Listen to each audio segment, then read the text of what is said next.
ერთ-ერთი ამოცანა, რომლის გადაჭრასაც ვცდილობთ, ესაა ბავშვების აღზრდა, მათ ზრუნვა. ჩვენ გვაღელვებს ის, თუ რა უნდა გავითვალისწინოთ, როცა გადაწყვეტილების მიღება გვიწევს. რაზე უნდა დავფიქრდეთ, სანამ მივიღებთ ან არ მივიღებთ გადაწყვეტილებას ბავშვებზე? რატომ იღებთ ყველა გადაწყვეტილებას მათ მაგივრად? სწორედ ამაშია პრობლემა. Я знаю, что не мне принимать решения. Но все же это необходимо делать или нет? Что мне делать, когда требуются какие-то действия?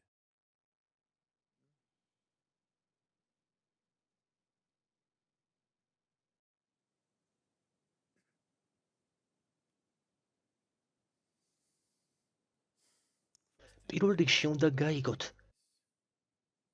რომ ბავშვები ამ სამყაროში თქვენი მეშვეობით მოდიან. Но მაგრამ наши. ისინი არ არიან თქვენი. ისინი არ არიან თქვენი საკუთრება და Нет. არ შეგიძლიათ მოეპყრათ მათ ისე, როგორც გსურთ. Собственности. არა, ეს ასე არაა. თუ ისე ეპყრობით მათ, როგორც საკუთრებას, ან დაბანდებას მომავალში, ამით მკრეხელობას ჩადით. Свою цену. ქმნილებისა და შემოქმედის მიმართ. ამისთვის ფასის გადახდა მოგიწევთ. ეს შეიძლება შეეხოს თქვენს ცხოვრებას. ან თქვენ შვილებს. ძალიან სამწუხარო იქნება, თუ ასე მოხდება. სისასტიკეა ამის ხმა მშობლებისთვის, მაგრამ მე ვამბობ ამას, რადგან ბავშვის მშობლობა სისასტიკეა. ბავშვს ეს არ სჭირდება, მაგრამ თქვენ ყველა შესაძლო საშუალებით აკეთებთ ისე, რომ იგი თქვენზე დამოკიდებული დარჩეს. თქვენ არ ფიქრობთ მის განთავისუფლებაზე, გსურთ, რომ ბავშვი მოჯაჭვული იყოს თქვენზე. გადაშლით მხაგავად გიტას და იკითხულობთ, არ უნდა იყოთ მიჯაჭვული და ეუბნებით სოლს, ხედავ, არ მომეჯაჭვო. Ко мне. მაგრამ რაც შეეხება შვილებს, გინდათ რომ მოჯაჭვული იყვნენ თქვენზე. ამიტომ კარგად უნდა დაფიქრდეთ, სანამ ბავშვს გააჩენთ, მაგრამ თუ ეს უკვე მოხდა, კარგად უნდა დაფიქრდეთ ამაზე. По-настоящему серьезно. პირველ რიგში, გინდათ თუ არა, რომ ამ ქვეყნად თქვენზე ცოტა უკეთესი ვიღაც დაბადოთ? ნუ თუ ეს მნიშვნელოვანი არაა, თუ ბავშვს ზრდით, იგი თქვენზე ცოტათი მაინც უკეთესი უნდა იყოს. ასე არაა, იმისთვის რომ ის თქვენზე უკეთესი გახდეს,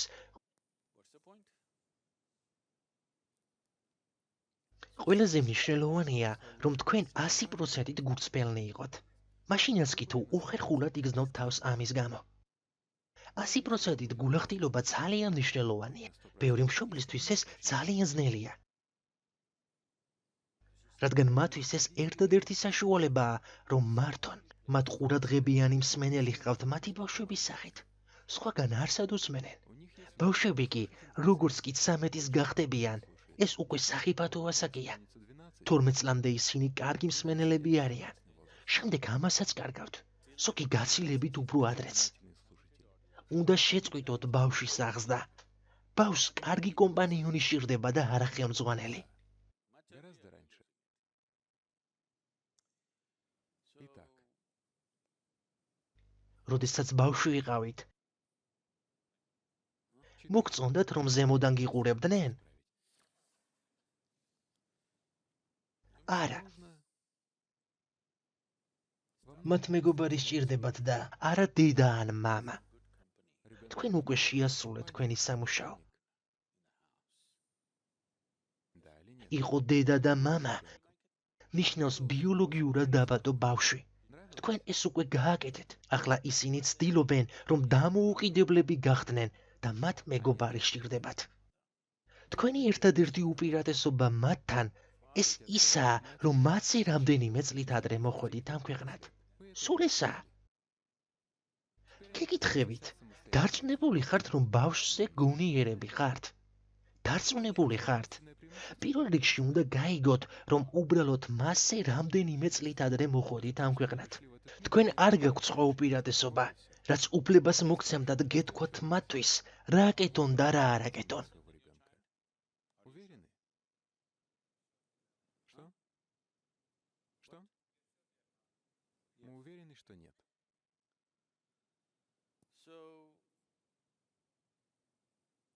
მეორე მხრივ თუ არ ეტყვით რა აკეთონ, ბავშვი ქუჩაში წავა. არც თუ ისე უკეთეს მრჩეველებთან. თქვენ უნდა დაიცვათ იგი ამისგან, მაგრამ ამ შემთხვევაში სიმამაცე უნდა გეყოთ იმისთვის, რომ იგი თქვენგანაც არ იღებდეს რჩევებს. ეუბნებით, შენ უნდა დამიჯერო, რასაც გეუბნები. არ დაუჯერო შენი მეგობრები, რასაც გეუბნებიან. ისინი გეუბნებიან, მიიღე ნარკოტიკები, არ დაუჯერო მათ. მაგრამ რასაც მეგობრები ეუბნებიან, უფრო სასიამოვნო ჩანს, ვიდრე მთელი ის სისულელე, რასაც თქვენ ეუბნებით. ეს ფაქტია, ასე არაა. ამიტომ ეს არ იმუშავებს. Они говорят тебе, принимай наркотики, не слушай их. თუ ბავშვს ისე გაზრდით, რომ საშუალებას მისცემთ, იგრძნოს საკუთარი გონიერება და თავისი გადაწყვეტილებების მიღების უნარი, თქვენ დაინახავთ, რომ იგი თავად დაიწყებს დახმარების ზებნას. რადგან გააცნობიერებს, რომ მისი გონება, მისი გაგება ყოველთვის საკმარისი არა. თუ კი ისე გაზრდით, რომ თქვენს რჩევებს უსმენდეს, მასში მოჯანყეობა გაიღვიძებს. იგი ყველაფერს უკუღმა გააკეთებს, რასაც ეტყვით. ბევრი მშობელი გადის ამ პროცესს, ასე არაა, იგი ყველაფერს უკუღმა აკეთებს, უბრალოდ იმისთვის, რომ თავისი დამოუკიდებლობა იგრძნოს. რადგან არ იცის, რას ნიშნავს დამოუკიდებლობა. Потому что он не знает, что значит быть независимым. ბავშვს ისე უნდა მოეპყრათ, როგორც ადამიანს და არა როგორც ბავშვს, თქვენს ბავშვს. იგი თქვენი არაა, გარწმუნებთ. თქვენ უბრალოდ გენეტიკური მასალა შესთავაზეთ სხეულის შექმნისთვის. თქვენ არ შეგიძლიათ სიცოცხლის შექმნა. ნუ მოიტყუებთ თავს. თქვენ მხოლოდ გენეტიკური მასალა შესთავაზეთ, მაგრამ ამაზეც კი არ გიფიქრიათ. ისინი თქვენი კომპულსიური სურვილების შედეგად გაჩნდნენ. ასე არაა. აუცილებელია გაიგოთ, რომ ბავშვი არაა თქვენი ქმნილება. ის რომ თქვენი მეშვეობით მოვიდა ამ ქვეყნად, ეს პრივილეგიაა. დატკბეთ ამით. პატივი ეცით მას. ნუ გამოიყენებთ ბოროტად ამ პრივილეგიას. ეს ძალიან მნიშვნელოვანია. რატომ ცდილობენ ადამიანების აღზრდას? თქვენ უნდა გაიზარდოთ როგორც ადამიანი. ასე არაა. საქმე იმაშია, რომ ადამიანთა უმეტესობა არასოდეს არ ქმნის ზრდისთვის სასიკეთო ატმოსფეროს. მათ ისეთად ზრდიან, როგორებიც უნდათ რომ დაინახონ და არა ისეთებად, როგორებიც უნდა იყვნენ ცოცხალი არსებები. თუ თავში ყველანაირ სისულელეს არ ჩატენით, ისინი ძალიან დაკვირვებულები არიან, რაც ბუნებრივია მილიონ კითხვას არმოშობს. იმდენ კითხვას უპასუხებთ, რამდენსაც შეძლებთ. თქვენი ცოდნის შესაბამისად. თუ რამე არ იცით, უბრალოდ უთხარით, არ ვიცი. მე ამ ქვეყნად შენზე რამდენიმე წლით ადრე მოვედი, მაგრამ ეს არ ნიშნავს, რომ ყველაფერი ვიცი. აღიარეთ ეს თქვენს ბავშვებთან. რაშია პრობლემა?